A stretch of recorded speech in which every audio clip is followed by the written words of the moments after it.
نو اوی فرمایل زه به نن د کعبه مبارکه شهید کومه او نبی علیه السلام یو ارمان کړی و چې کاش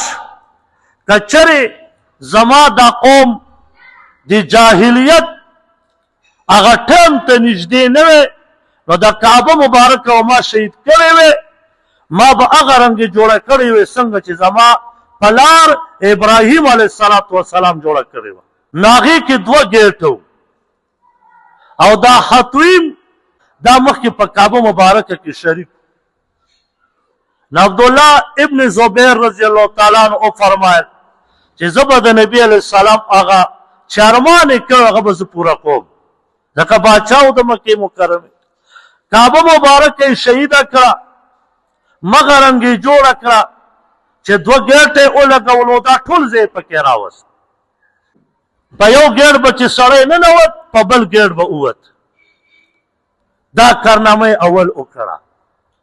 عبدالله ابن زبیر رضی الله تعالی عنه